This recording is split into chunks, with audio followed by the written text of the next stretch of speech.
नमस्कार, मैं हूं आशुतोष त्रिपाठी और आप देख रहे हैं दिल्ली एनसीआर दिन भर। सबसे पहले नजर सुर्खियों पर। देश में तीसरी लहर की आशंका, बच्चों पर होगा सबसे ज्यादा असर, नए वेरिएंट से बढ़ा है खतरा। दिल्ली शिक्षा निदेशालय ने स्कूलों को दिया निर्देश, महामारी में अनाथ हुए बच्चों की पढ़ाई बिना फीस जारी रखें। दिल्ली में यूएनएचसीआर दफ्तर के बाहर अफगानियों का प्रदर्शन, जमा भीड़ देखकर घबराए स्थानीय लोग, सता रहा कोरोना संक्रमण का डर। अफगान संकट के बीच काबुल से गुरु ग्रंथ साहिब के 3 स्वरूप लाए गए दिल्ली, केंद्रीय मंत्री हरदीप सिंह पुरी ने शेयर किया वीडियो। दिल्ली के एक पार्क में पेड़ से लटका मिला युवक का शव, इलाके में मचा हड़कंप, पुलिस कर रही जांच। सबसे पहले बात करते हैं कोरोना संक्रमण की। कोरोना के मामले भले ही अब तेजी से कम हो गए हैं, लेकिन तीसरी लहर को लेकर आशंकाएं बरकरार हैं। केंद्रीय गृह मंत्रालय के अधीन गठित एक कमेटी ने जो रिपोर्ट दी है, उसमें साफ कहा गया है सितंबर और अक्टूबर महीने में तीसरी लहर आ सकती है। इस तीसरी लहर में बच्चों पर सबसे अधिक खतरा होगा। एक नया वेरिएंट है जिसके कारण मुश्किलें बढ़ गई हैं। आप भी देखें पूरी रिपोर्ट। देश में सितंबर और अक्टूबर के बीच कभी भी कोरोना की तीसरी लहर आ सकती है। यह आशंका जताई है गृह मंत्रालय के तहत आने वाले एक संस्थान की ओर से गठित विशेषज्ञ समिति ने।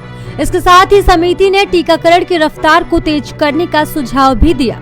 राष्ट्रीय आपदा प्रबंधन संस्थान की ओर से गठित विशेषज्ञ समिति ने यह भी कहा कि बच्चों को वयस्कों के समान ही खतरा होगा। बड़ी संख्या में बच्चों के संक्रमित होने की स्थिति में बाल चिकित्सा अस्पताल, डॉक्टर और वेंटिलेटर एम्बुलेंस की मांग बढ़ सकती है। प्रधानमंत्री कार्यालय को सौंपी गई इस रिपोर्ट में कहा गया है कि भारत में सिर्फ 7.6% यानी कि 10.4 करोड़ लोगों का ही पूर्ण टीकाकरण किया गया है।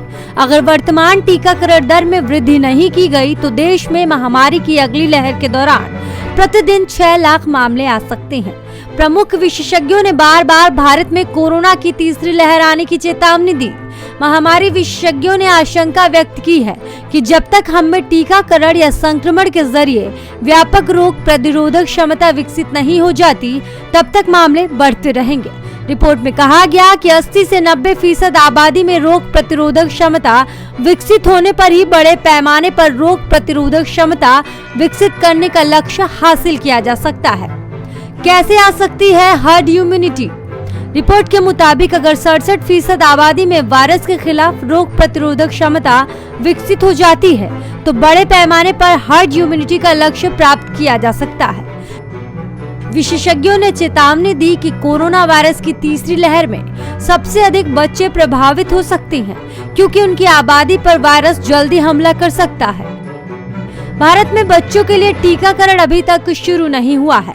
हालांकि स्वास्थ्य मंत्रालय ने दोहराया कि इस दावे का समर्थन करने के लिए पर्याप्त डाटा नहीं है, लेकिन सरकार इस तरह की संभावना की तैयारी में भारत में पेडियाट्रिक यानी कि बाल चिकित्सा संबंधी सुविधाओं को बढ़ाने के लिए काम कर रही है।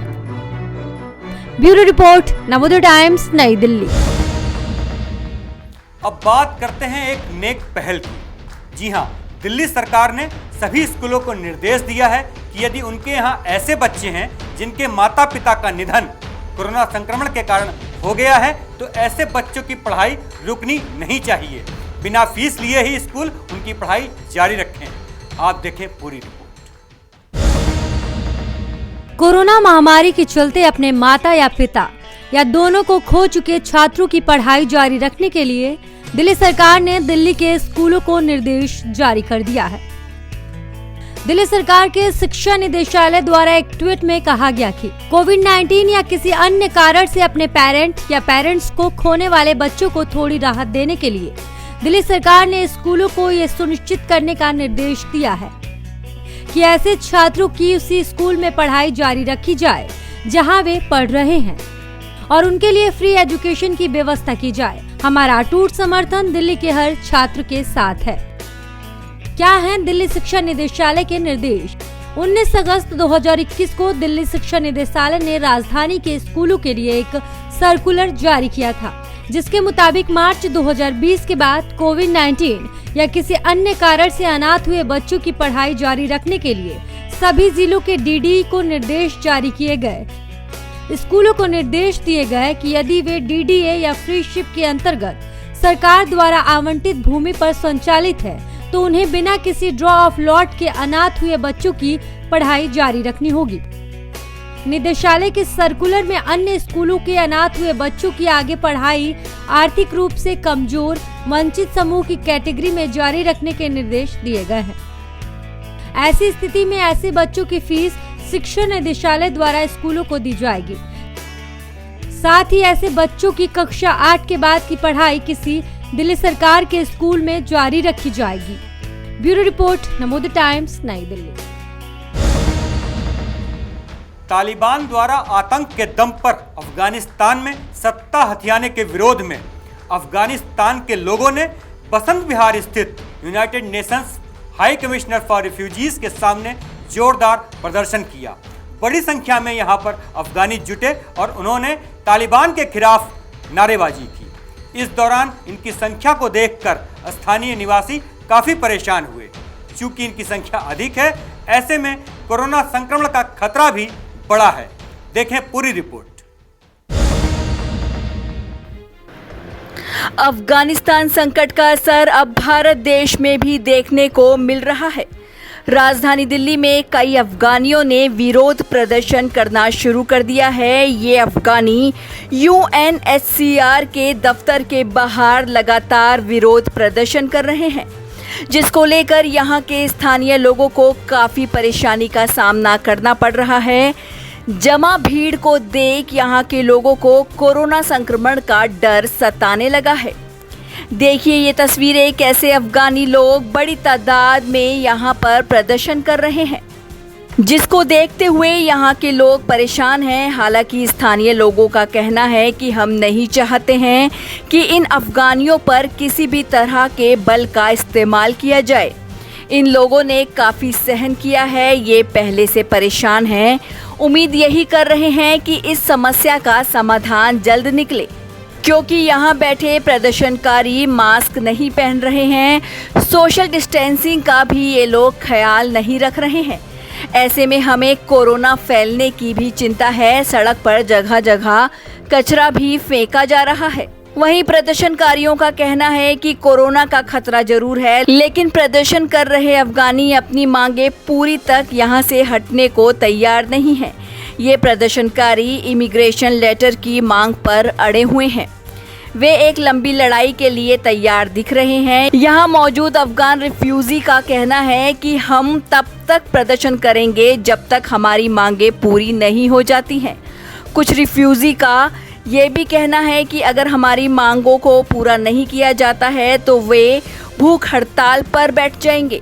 हालांकि इन लोगों ने भारत सरकार का शुक्रिया अदा किया है, लेकिन यूएनएचसीआर पर सवाल खड़े किए हैं। Bureau report, Navodaya times, Delhi.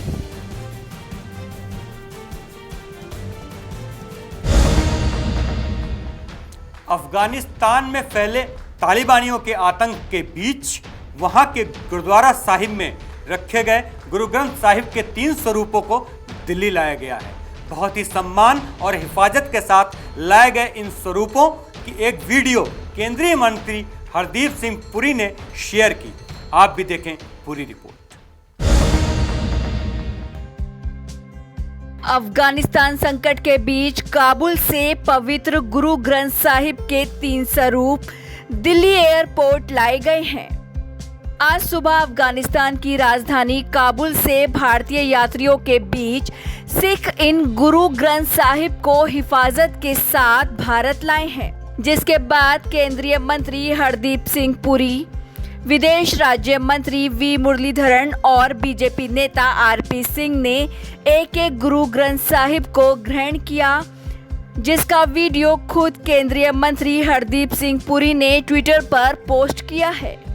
Video में आप देख सकते हैं कि कैसे विमान में सवार सिख इन पवित्र गुरु ग्रंथ साहिब को एयरपोर्ट परिसर तक लाए हैं, जिसके बाद मंत्रियों ने इन्हें कैसे ग्रहण किया है। बता दें, अफगानिस्तान में तालिबान के कब्जे के बाद अफगान सिखों और हिंदुओं को जान का खतरा सता रहा है। तालिबान आतंकी पहले भी सिख गुरुद्वारों और मंदिरों को निशाना बना चुके हैं। ऐसे में किसी भी प्रकार का कोई भी खतरा मोल ना लेते हुए पवित्र गुरु ग्रंथ साहिब के इन स्वरूपों को भारत लाया गया है। Bureau report, Navodaya times, Delhi.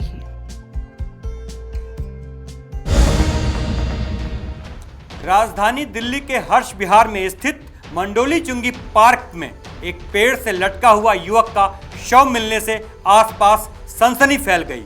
Police मौके पर पहुंची और शव को कब्जे में ले लिया।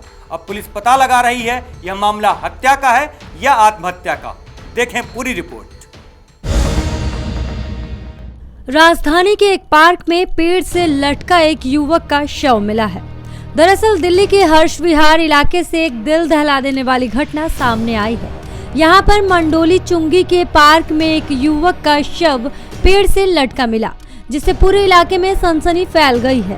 स्थानीय लोगों की माने तो सुबह जब वो पार्क में टहलने गए तो उन्होंने पेड़ से शव को लटके हुए देखा, जिसकी पहचान अनिल के रूप में हुई। फौरन उन्होंने इस बात की सूचना पुलिस को दी। पुलिस के अधिकारी व क्राइम टीम ने मौके पर पहुंचकर शव को कब्जे में लेकर पोस्टमार्टम के लिए जीटीबी अस्पताल भेज दिया है। उस घटना को लेकर स्थानीय निवासी का क्या कुछ कहना है, आइए सुनाते हैं।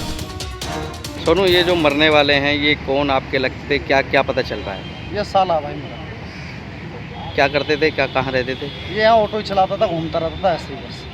क्या कुछ पता चल पाया, क्या कुछ ऐसा मामला हुआ है जिस तरीके से? देखेंगे, पता चलेगा तो आए हैं, क्या है क्या नहीं पता चल जाएगा। क्या पता चला आपको जो आप आए हैं यहाँ पे? मैं तो बाहर से ऐसे ही जा रहा था, मैंने तो ऐसे ही देखा, मैं तो काम पे जा रहा था।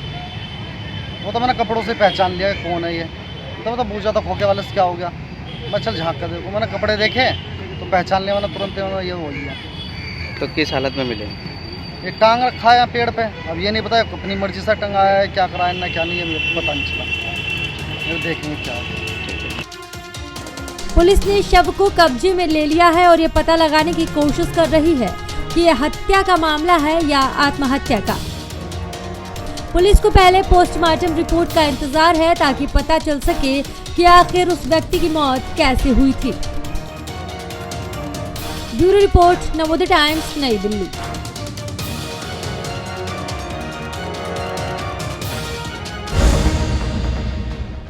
दिल्ली एनसीआर दिन भर में अभी के लिए इतना ही। मुझे दीजिए इजाज़त। अगर आप हमें YouTube पे देख रहे हैं तो सब्सक्राइब करें, अगर Facebook पे देख रहे हैं तो लाइक करें। नमस्कार।